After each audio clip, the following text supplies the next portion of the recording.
right, so for some early morning insight on early morning activity, I'm joined by Peter Andersen, Chief Investment Officer at Andersen Capital Management. Peter, got to get your take on this week's kind of wild swings and activities that we're seeing. Obviously, kind of opening today in rally mode, but the opposite, complete opposite, really, over the last two sessions. It really has been. And, I continue to expect that it will be this way for some time until we get some signs of resolution. We are right in the middle of this conflict. And with the daily changes, actually almost by the minute, I'm not at all surprised by this kind of volatility. Investors are trying to figure things out, but they're not in the lead right now. What's in the lead are the international developments, the news, the minute by minute news we get out of there. And investors are really struggling with trying to put together an investment thesis based on all these moving parts that are so unstable at this point. Yeah, I mean, the latest moving parts, specifically for the energy sector, obviously yesterday, President Biden announcing kind of the ban on Russian oil being imported here in the U.S. But when he announced that ban, he did say he completely understands if European allies won't be able to follow suit, right, just based on their dependency. So kind of in line with that, we know that a Russian spokesperson has come out and said the country may have to rethink its energy supply commitments to Europe after kind of international sanctions imposed on the country. I'm curious your insight in terms of how could Europe's dependence on Russian oil, domino effect here in the U.S. and what's your kind of broader outlook on the oil and gas industry? Again, as I noted at the top of when the bell rang, we are seeing oil just slightly lower, a little bit of good news for the consumer side of things. Well, my mentality is whenever I look at an investment, I like to break it down into its constituent parts.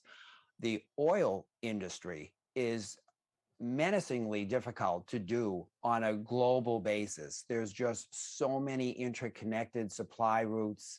And if you ever were to try to map that out in terms of import, export, who are the main producers, it gets very, very complicated. So you can imagine when somebody makes a perturbation like Russia commenting on their oil supply and export ideas or intentions, it really takes a while for that to actually work through. And it's sad to say, but I'm not sure on paper and pencil you could actually compute the way that's going to play out because there are so many interconnected parties with this. So it's almost an empirical thing, isn't it? Where they might take a step and then we actually have to wait and see how it works its way through. I wish I could say that this is more of a mathematical process where you can put up a spreadsheet and just say, oh, here's what the impact is. But I think what we're discovering right now is it just isn't that simple. Yeah, to your point. Well, to your point, another thing you asked. Excuse me, but just to finish the question you first asked too, my outlook on oil, I think you asked that too. Yeah. I didn't want to forget about that.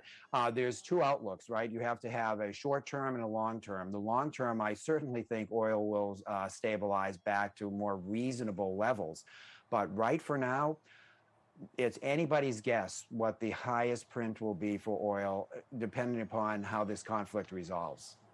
Certainly a fair point. I was saying really throughout the morning yesterday, I think back a month ago when I was like $100 a barrel. We were having talks about that being a real possibility. We've well surpassed that, and 150 looks like that could happen, any day now.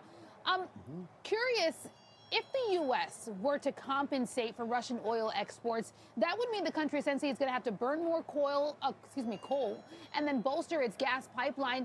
Obviously very expensive. It pushes the argument then to clean energy. And we've seen kind of clean energy, renewable, alternative energy, that also spike in the last couple of weeks. What do you make of the investment and kind of focus toward renewable energy within the last few months? And do you see the sector getting more attention, certainly in the short term?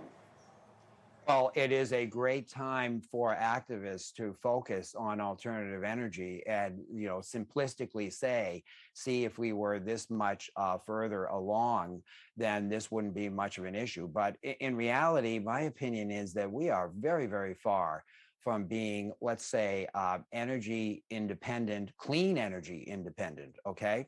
So I would think that the parties that are supporting that are using this politically right now to really gain focus on their intentions.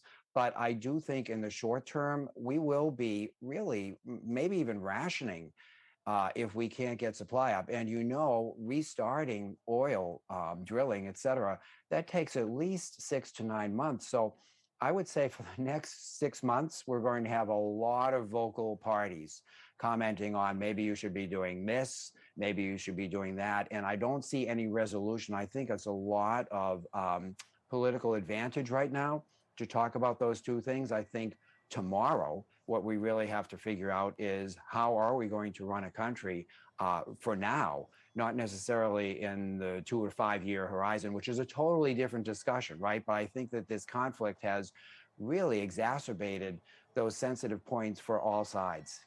Yeah, you kind of reiterate what we're starting to see now, right? There's no quick solution here. Even if we pump Mm. more oil, produce more oil, we've got a 6 to 9 month timeline. You look at renewable energies, some would say that's years down the road, certainly not addressing the Exactly. immediate problems that we're seeing. Before I have to Mm. let you go here, want to get your take. CPI data that's coming out tomorrow, right? This is the last report that we're getting before the FOMC kind of meets next week. Do you expect the Fed to be more aggressive on interest rates throughout the year, just given the geopolitical conflict, the impact to inflation? I mean, even something like oil prices, the effect to the market. What's your read here?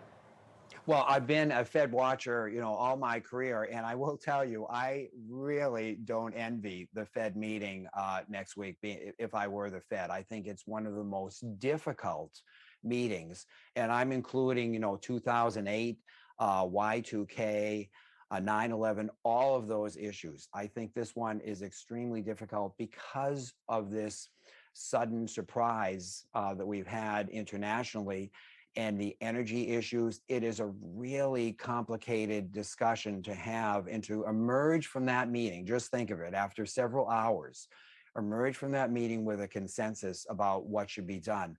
I really might even expect nothing to be done simply because we're in the middle of such fluent data that I'm not sure the Fed can actually come out with a definitive statement. Now, if you asked me this 2 months ago, I would have said absolutely, Fed is going to raise 25 basis points. They've signaled that a lot. But, one of the things they have to be careful for are these bolt of the blue pieces of news that really does impact not only our own country, but the entire world.